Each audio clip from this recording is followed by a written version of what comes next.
오늘의 주요 뉴스입니다. 정용진 신세계그룹 회장이 지난달 미국 대선 이후 한국인 기업 최초로 도널드 트럼프 미국 대통령 당선인을 만났습니다.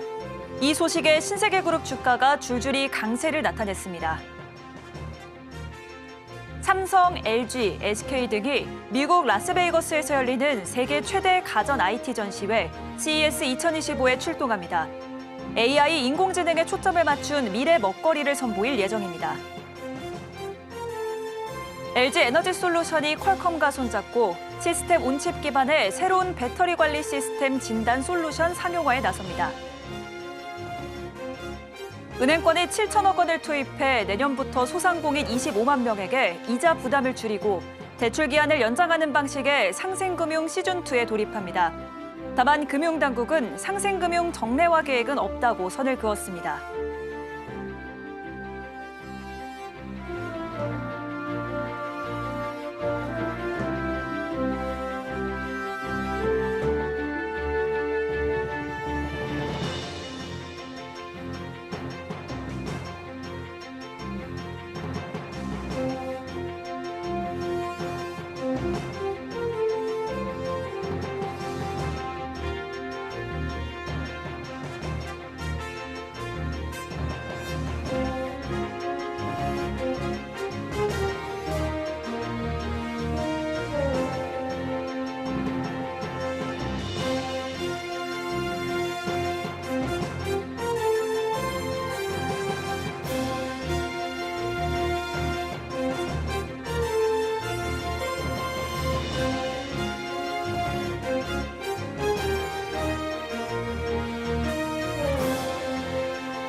여러분 안녕하십니까? 12월 23일 서울경제 뉴스5 시작합니다.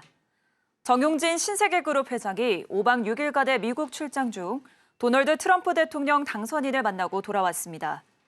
귀국한 정 회장이 구체적인 내용 언급은 피한 가운데 그룹 관련주는 장 초반부터 급등하는 모습을 보였습니다. 이혜연 기자입니다. 정용진 신세계그룹 회장이 한국 정재계 인사 가운데 처음으로 도널드 트럼프 미국 대통령 당선인과 직접 만나면서 한미 관계 속 정 회장의 역할이 주목받고 있습니다. 이에 신세계그룹 관련 주가는 요동치는 모습을 보였습니다. 지난 16일부터 21일까지 정 회장은 미국 플로리다주 판비치 마러라고 리조트에 머무르며 트럼프 당선인을 만났습니다. 이들은 식사를 함께하며 약 10분에서 15분가량 대화를 나눴다고 전해집니다. 정 회장은 귀국 후 만난 취재진에게 여러 주제를 놓고 심도 있는 대화를 나눴다며 내용은 공개할 수 없다고 구체적인 언급은 피했습니다. 민간 가교 역할론 관련 질문에는 거기까지 생각하지 못했고 사업하는 입장에서 제가 맡은 위치에서 열심히 하려고 하고 있다고 답하며 트럼프 주니어 등 주변인들이 한국 정세에 대해 먼저 물어보면 저력 있는 나라라고 설명했다고 전했습니다. 특히 정 회장은 이번 만남이 트럼프 주니어와의 개인적 친분에 따라 이뤄진 것일 뿐이라는 점을 강조했습니다. 트럼프 집권 2기 행정부 출범 이후 한미 관계에 대한 일은 정부 차원에서 수행할 업무고 정부 당국자도 아닌 자신이 한국을 대표해 말할 자격이 없다는 점을 분명히 한 것으로 풀이됩니다. 지난 11월 트럼프 당선인이 미국 대선에서 승리한 이후 한국의 정치인, 외교관, 기업인 등을 통틀어 트럼프 당선인과 직접 만나 대화를 나눈 사실을 공개적으로 밝힌 사람은 정 회장이 처음입니다. 이에 오늘 신세계그룹 상장사 주가는 들썩였습니다.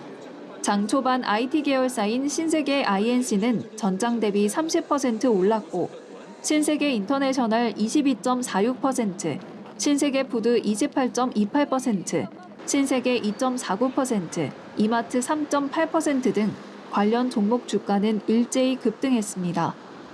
한편 정 회장은 일론 머스크 테슬라 최고 경영자와 따로 회동하며 협업 가능성에 대해서도 대화를 나눈 것으로 전해지고 있습니다. 서울경제TV 이혜연입니다. 미국 라스베이거스에서 열리는 세계 최대 가전 IT 전시회 CES 2025가 보름 앞으로 다가왔습니다.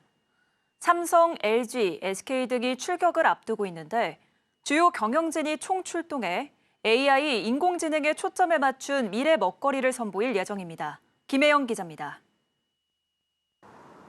삼성, SK, LG가 CES 2025 출격 준비에 한창입니다.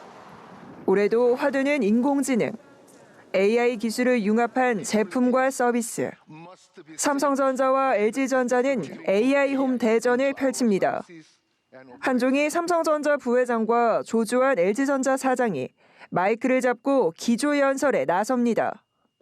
보다 똑똑해진 가전으로 사용자 맞춤형 AI 홈을 구현해 침체된 가전 시장을 돌파하겠다는 포부입니다.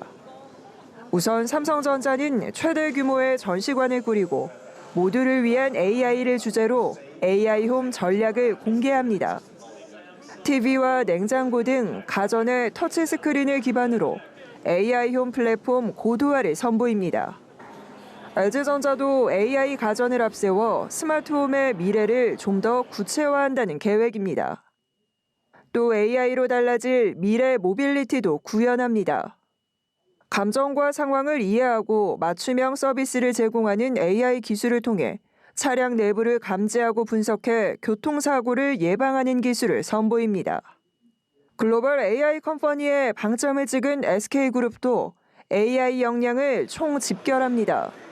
데이터 센터 솔루션 등 AI 인프라 관련 기술을 전면에 내세웁니다.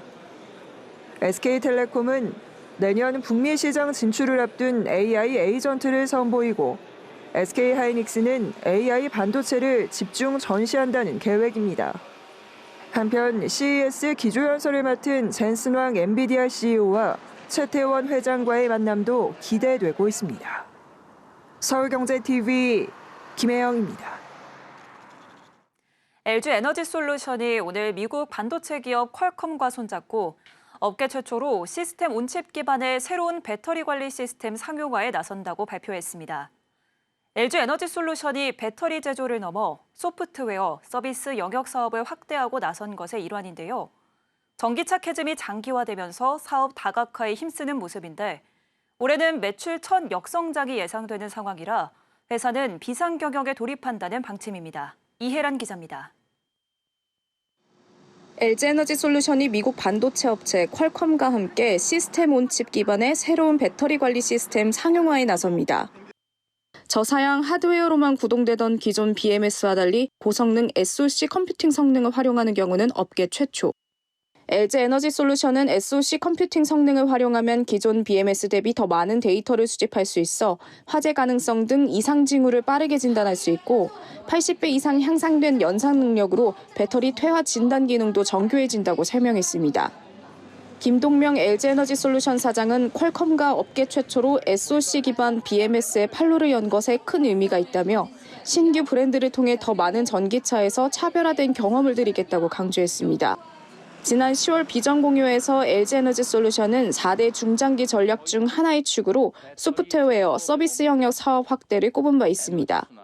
이와 관련해 신규 브랜드를 9월 론칭하고 배터리 관리 토탈 솔루션 사업을 추진하고 있는 건데 배터리 제조를 넘어 사업과 서비스를 확장한다는 회사 전략을 실현하고 있는 겁니다.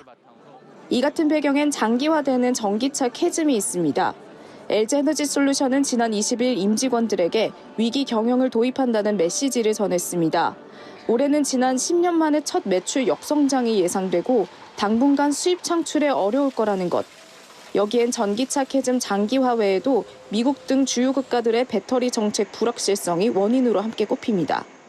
LG에너지솔루션은 위기 극복을 위해 투자 비용 구조에 대한 근본적인 재검토, 전기차와 에너지 저장 장치 등 각 사업 부문의 추가 수주를 통한 매출 확대, LFP, 각형 등 새 폼팩터를 통한 사업 경쟁력 강화, 글로벌 생산 공장 호환성 강화 및 매각을 통한 자산 효율화 등으로 위기 극복에 나서고 있다고 밝혔습니다. 서울경제TV 이혜란입니다. 은행권이 7천억 원을 투입해 내년부터 소상공인 25만 명에게 이자 부담을 줄이고 대출 기한을 연장하는 방식의 상생금융 시즌2에 돌입합니다. 금융당국은 상생금융 정례화 계획은 없다고 선을 그었지만 금융권에서는 우려의 목소리가 나옵니다. 이연아 기자가 보도합니다. 은행권이 내년에 소상공인 25만 명 대상 대출액 14조 원에 대해 연 7천억 규모 이자 부담을 경감하는 등 상생금융 지원에 나섭니다. 오늘 오전 조용병 은행연합 회장과 20개 은행장들은 김병환 금융위원장 등과 간담회를 갖고 이 같은 내용을 담은 은행권 소상공인 금융지원 방안을 발표했습니다. 실무 TF를 구성하여 소상공인의 진입, 성장, 폐업에 이르기까지 각 단계별로 맞춤형 지원 방안을 마련하게 되었습니다. 먼저 은행권은 연체 우려가 있는 차주 기준을 계량화 세분화해 최대 10년 장기 분할 상환 상품으로 대환해주는 등 맞춤형 채무 조정에 나섭니다.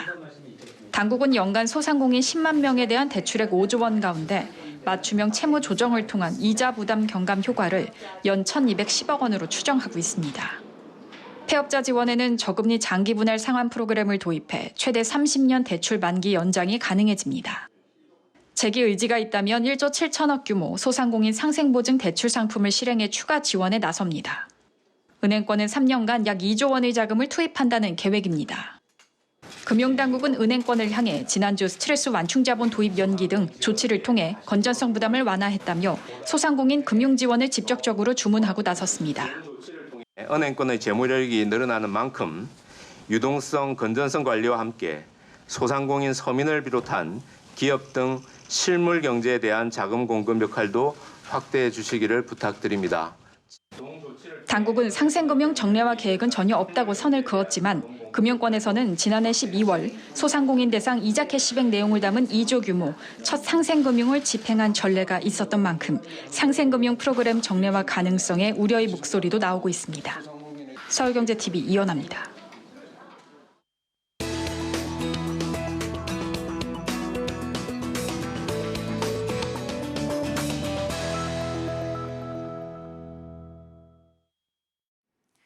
네, 건설 경기가 부진한 상황 속 공사비 급등까지 겹치면서 건설업계는 악화일로를 걷고 있습니다. 이에 정부가 공공공사비를 현실화하고 민간 투자 사업을 활성화할 수 있는 방안을 내놨습니다. 오늘은 산업이부 이지영 기자와 이야기 나눠보겠습니다. 안녕하세요. 안녕하세요. 네, 정부가 오늘 건설 경기 활성화를 위한 방안을 내놨다고요. 먼저 어떤 방안들이 담겼는지부터 짚어주시죠. 네, 정부가 업황 부진에 자재값 인상까지 겹쳐서 어려움을 겪고 있는 건설업계를 위해서 대책을 내놨습니다. 공공공사의 경우 공사비가 크게 올랐음에도 이를 제대로 반영하지 못해서 유찰 사태가 지속되자 이에 따른 해법을 내놓은 겁니다. 올해 상반기 기준 300억 원 이상의 대형 공사의 유찰률은 51%로 2020년 상반기와 비교해서 2배 이상 증가했습니다. 이에 정부가 공공투자를 확대하기 위해 공공 부분의 공사비 현실화와 또 민자사업 활성화 방안을 마련했습니다. 물가 반영 기준을 조정하고 수의계약 시 물가 보정 시점을 조정하는 등의 내용이 담겼습니다. 네, 그렇다면 물가 반영 기준은 어떻게 조정하기로 했나요? 네, 현재는 공사 발주 전 총사업비 물가 보정을 협의할 때 건설 공사비 지수와 또 GDP 디플레이터 중 낮은 값을 적용하고 있는데요. 앞으로는 기본적으로 GDP 디플레이터를 적용하고 양 지수의 증가율 갭이 4% 이상 차이 나는 등 공사비가 급등할 때는 평균값을 적용하기로 했습니다. 이렇게 되면 물가 급등기에 공사비를 좀 더 높게 반영할 수 있습니다. 네, 턴키 수의 계약의 경우 물가 반영 시점을 어떻게 좀 하기로 했나요? 네, 턴키 수의 계약의 경우 총 사업비에 실시 설계 기간에 물가 변동분이 반영될 수 있도록 명확화한다는 방침입니다. 그간 설계 기간에 물가 반영 여부가 불명확하다는 문제점이 거론돼 왔습니다. 턴키 계약은 설계부터 시공까지 모든 업무를 한 건설사가 맡아서 하는 것을 뜻합니다. 현재 턴키 수의 계약의 경우 일반 경쟁과 달리 물가 반영 시점을 설계 완료 후인 계약 체결일로 규정하고 있는데요. 앞으로는 총 사업비의 실시 설계 기간에 물가 변동분이 원활하게 반영될 수 있도록 명확화하기로 한 겁니다. 네, 실수요자가 원하는 입진의 신규 주택 공급은 민간이 책임지고 있잖아요. 네. 민간 투자 사업 활성화를 위한 방안에는 어떤 내용이 담겼을까요? 네, 물가 부담을 완화하고 또 신규 사업을 발굴한다는 계획입니다. 공사비가 본격적으로 급등하기 시작한 시기인 2021년과 2022년의 물가가 사업비에 반영될 수 있도록 물가 특례를 적용하기로 했습니다. 국토부는 민자 사업 11건에 이를 적용하면 최대 5천억 원의 투자 효과를 기대할 수 있다고 내다봤습니다. 운영 중인 평택, 시흥, 제2용인 서울 등 도로 사업 확장 운영도 추진한다는 겁니다. 이 외에도 민간 투자 확대를 유도하기 위한 방안도 내놨습니다. PF 사업장의 자금 조달을 지원해서 신속하게 착공할 수 있도록 한다는 방침입니다. 정상 사업장의 경우 PF 보증 규모를 기존 35조 원에서 40조 원으로 5조 원 확대합니다. 부실 사업장의 경우 내년 1분기 중 소진이 예상되는 신디케이트론 규모를 1조 원에서 2조 원으로 확대하고 향후 최대 5조 원까지 단계적으로 확대한다는 목표입니다. 정비사업 공사가 지연되거나 중단되는 일을 최소화하기 위해서 시공사가 조합에 공사비 증액을 요청하면 세부 내역서 등 자료 제출을 의무화하고 또 분쟁 해결을 위한 전문가도 같이 파견하기로 했습니다. 업계에선 이번 공사비 현실화 방안에 대해 어떻게 평가할까요? 네, 업계에서는 공공공사비 현실화 조치는 물가 반영 기준을 평시와 물가 이렇게 나눠서 반영했다는 측면에서는 긍정적으로 평가하고 있습니다. 다만 민간 부분의 경우 투자 확대하는 측면에서는 한계가 있다고 지적합니다. 잠시 연구원 인터뷰 들어보겠습니다. 민간 부분의 경우에는 투자 확대라는 측면에서 한계가 있습니다. 최근까지의 정부 정책처럼 가계대출 관리와 PF 관리 감독 강화 등을 시행하면서 동시에 민간 투자를 촉진하고 활성화한다는 것이 쉽지 않기 때문입니다. 사실 이 내용들은 서로 방향성이 상충하는 사안입니다. 네, 지금까지 이지영 기자와 이야기 나눠봤습니다. 오늘 말씀 고맙습니다. 감사합니다.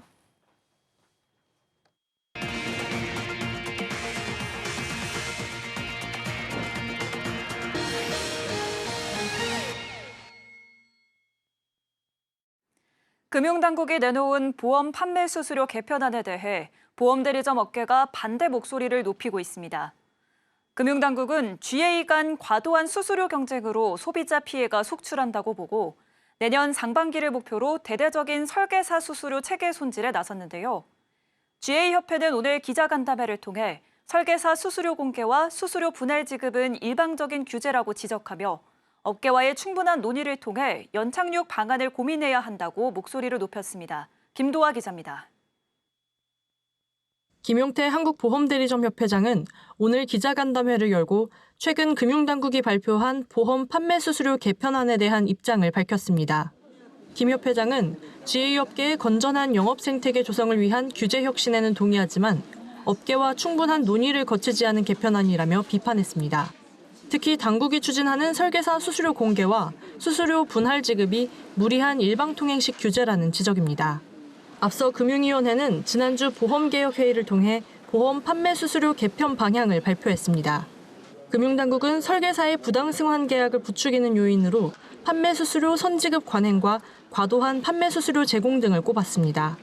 그러면서 앞으로 설계사에 지급하는 보험계약 유지관리 수수료를 매월 분할 지급하는 방안을 내놨습니다. 기존에는 설계사에게 계약 후 1, 2년 차에 수수료를 모두 선지급했지만 앞으로는 최장 7년간 분할 지급해서 장기 계약 관리를 유도한다는 겁니다. 이에 대해 김 협회장은 현재 GA의 사업비에는 GA와 GA 소속 설계사의 계약 유지 행위에 대한 보상이 전혀 없다면서 계약 유지에 대한 보상을 사업비에 명시해야 하고 제도 시행도 3년과 5년 등 단계적으로 이연해 혼란을 최소화해야 한다고 주장했습니다. 설계사의 수수료율 정보 공개에 대해서도 당국과 업계의 입장 차이는 극명합니다. 당국은 설계사 입맛대로 높은 수수료 상품 위주로 영업하는 관행을 뿌리 뽑기 위해 소비자에게 판매 수수료 등 정보 공개를 확대해야 한다는 입장입니다. 하지만 GA협회는 공산품의 제조 원가와 같은 판매 수수료를 공개하라는 건 오히려 영업 현장에 혼란을 가져오고 설계사들의 이직을 부추길 것이라고 반대하고 있습니다. 금융당국은 GA와 설계사 등 이해관계자의 의견을 수렴해 내년 1분기 설명회 등을 거친 뒤 최종 방안을 확정한다는 방침. GA협회는 당국과 논의를 이어가는 동시에 정치권과 접촉하며 연착륙 방안을 이끌어내겠다는 계획입니다. 서울경제TV 김도아입니다. 키움증권이 미국 현지에 법인 설립을 추진하고 있습니다. 미국 주식 투자 열풍이 거세지자 증권가에서도 수수료 무료 서비스, 24시간 환전 등 서학개미 모시기 경쟁이 치열해지고 있는 가운데 리테일 점유율 1위를 지키고 있는 키움증권도 미국 현지 법인 설립에 나섭니다. 김보연 기자입니다. 키움증권이 미국 시장 진출을 추진하고 있습니다. 23일 키움증권에 따르면 회사는 구체적으로 결정된 바는 없으나 수수료 비용 구조 개선과 미국 시장에 대한 기회 검토 목적으로 미국 현지 법인을 설립하거나 별도로 현지 증권사를 인수하는 방안을 검토하고 있다고 밝혔습니다. 키움증권은 이후 브로커 딜러 라이센스를 취득한다는 목표입니다. 국내 증권사가 이를 취득하면 현지 브로커 증권사를 통하지 않고 미국 주식 거래를 중개할 수 있게 됩니다. 현재 국내에선 NH투자증권과 미래에셋증권, 한국투자증권 등이 미국 현지 법인에서 해당 라이센스를 갖고 있는데요. 이를 자체 중개하면 비용을 절감할 수 있습니다. 신한투자증권 리서치센터에 따르면 올해 2분기 해외 주식 수수료 비용률은 키움증권 4.8bp, NH투자증권 3.6bp, 한국투자증권 1.3bp, 미래에셋증권 0.6bp입니다. 현지 브로커에게 지급하는 수수료 비용률이 1.9bp 수준입니다. 반대로 수수료율은 미래에셋증권 16.8bp, NH투자증권 12.5bp, 한국투자증권 8.4bp, 키움증권 8.3bp입니다. 키움증권은 해외 주식 거래로 고객으로부터 수취하는 수수료가 가장 적을 뿐더러 이후 지불하는 비용이 4군데 중 가장 높은 반면 미래에셋증권은 정반대입니다. 비용은 8배를 더 쓰지만 수취는 절반 수준도 못하는 수준입니다. 같은 기간 시장 점유율은 키움증권이 20%로 업계 1위지만 해외 주식 확대에 따라 가장 큰 수혜를 보는 증권사로 미래에셋증권이 꼽히는 이유입니다. 국내 투자자들의 미국 주식 보관 금액은 지난 19일 기준 1,112억 6,299만 달러, 우리 돈으로 161조 5,316억 원을 넘겼습니다. 올해 초만 해도 650억 달러 수준이었는데 2배 가까이 불어날 정도로 미국 주식 시장 규모는 나날이 커지고 있습니다. 증권업계의 미국 시장 점유율 경쟁은 더욱 치열해질 것으로 보입니다. 서울경제TV 김보연입니다. 아시아나항공이 마일리지 사용을 유도하기 위한 프로모션에 나서고 있습니다. 이번 프로모션을 통해서 김포와 제주를 오가는 약 9,000석의 잔여석이 마일리지를 통해 판매될 예정인데요. 대한항공과 아시아나항공이 합병 절차를 마무리하면서 마일리지를 통합 비율 산정에 어려움을 겪자 마일리지를 빠르게 소진할 수 있도록 유도하고 있다는 분석입니다. 이수빈 기자입니다. 대한항공이 아시아나항공 인수 절차를 완료하면서 아시아나항공의 마일리지 소진 유도에 적극 나서고 있습니다. 아시아나항공은 제주 해피마일리지 위크 프로모션을 통해 다음 달 6일에서 19일 운항하는 김포와 제주를 오가는 항공편의 모든 잔여석을 마일리지로 판매한다고 오늘 밝혔습니다. 아시아나항공의 제주 해피마일리지 위크 프로모션은 이번이 3번째로 이달 2일부터 15일까지 1차, 16일부터 31일까지 2차 프로모션이 진행됐습니다. 이번 3차 프로모션을 통해 총 84편의 항공편, 약 9,000석의 잔여석이 마일리지를 통해 판매될 예정입니다. 아시아나항공이 이같이 마일리지 좌석 판매를 유도하는 건 대한항공의 아시아나항공 인수 이후 마일리지 통합이 과제로 남았기 때문입니다. 대한항공은 내년 6월까지 공정거래위원회에 마일리지 통합안을 제출하고 승인을 받아야 합니다. 다만 양사 마일리지의 시장 가치를 고려할 때 등가 전환은 어려울 것으로 관측됩니다. 업계에선 대한항공 마일리지의 시장 가치가 더 높아 1대 0.7 수준에 전환될 것으로 관측하고 있는데 소비자 불만을 최소화하면서도 재무적 부담을 덜 수 있는 비율을 산정해야 하는 만큼 전환 비율에 관심이 쏠리는 상황입니다. 이에 아시아나항공은 1조 원 가까이 쌓여있는 마일리지를 소비자들이 미리 사용할 수 있도록 유도하기 위해 마일리지 좌석을 제공하는 프로모션 진행에 나선 겁니다. 또 이번 합병으로 인해 아시아나항공이 항공 동맹체 스타 얼라이언스에서 탈퇴 수순을 밟게 된다는 점도 관심을 끕니다. 스타 얼라이언스에는 현재 아시아나항공 외 에어캐나다, 유나이티드 항공 등 25개 항공사가 소속돼 있는데 이들 항공사들끼리 마일리지를 공유할 수 있어 환승 고객들의 선호도가 높습니다. 아시아나항공이 동맹에서 탈퇴하면 동맹 소속 항공사와 마일리지를 공유할 수 없게 되기 때문에 마일리지 사용처가 줄어 시장 가치가 더 떨어질 것이라는 우려가 나옵니다. 한편 대한항공은 아시아나항공을 자회사로 운영하는 향후 2년 동안 독립적인 마일리지 프로그램을 가동한다는 계획입니다. 또 대한항공 측은 마일리지의 가치를 잘 따져 공정하고 합리적인 전환 비율을 제시해야 한다는 점을 잘 알고 있다며 전문 컨설팅 업체와도 긴밀히 협업해 비율을 정하고 정부 부처와 충분한 협의를 거칠 것이라는 입장입니다. 서울경제TV 이수빈입니다. 오리온그룹 담철곤 회장의 장남이자 오너 3세 담서원 씨가 2년 만에 상무에서 전무로 초고속 승진했습니다. 1989년생으로 35세인 담 전무는 담철곤 오리온 회장과 오너 2세 이화경 부회장 부부의 장남입니다. 2021년 7월 오리온 경영지원팀 수석부장으로 입사해 1년 5개월 만인 2022년 12월 인사에서 경영지원팀 상무로 승진했습니다. 전무에 오른 것은 입사 이후 3년 5개월 만입니다. 담 전무는 오리온 홀딩스 지분 1.22%와 오리온 1.23% 지분을 보유하고 있습니다. 한편 업계에서는 그의 이번 승진으로 오리온의 경영권 승계가 본격적으로 진행될 것이라는 관측이 나옵니다. 경기 오산시가 사통팔달 교통혁신의 일환으로 빠르고 편리한 대중교통 노선을 확충하고 있습니다. 촘촘한 교통망을 형성해 서울은 물론 화성과 수원, 성남 등 주변 지역과의 접근성을 높인다는 계획입니다. 오산시는 지난해 7월 본격적인 입주를 시작한 세교 2지구의 입주가 완료되면 최대 6만여 명의 인구가 증가할 것으로 관측하고 그간 노력으로 지난 6월 대광위로부터 오산에서 서울역 간 광역버스 노선 신설을 확정받았습니다. 특히 서울역 광역 직행 좌석버스가 신설되면 강남역만으로 집중돼 있던 노선이 서울역, 강남역 2개 권역으로 분산돼 승객 쏠림 현상을 줄일 수 있을 것으로 전망했습니다. 이와 함께 코로나 사태로 중단됐던 오산역에서 김포국제공항 리무진 버스도 오는 20일 운행을 재개해 제주도를 비롯해 일본, 중국, 대만 등 국제선을 취항하고 있는 도심공항인 김포공항과의 연결성을 높여 오산 시민들에게 편의를 제공한다는 계획입니다. 서울경제 뉴스5 저희가 준비한 소식은 여기까지입니다. 시청해주신 여러분 고맙습니다.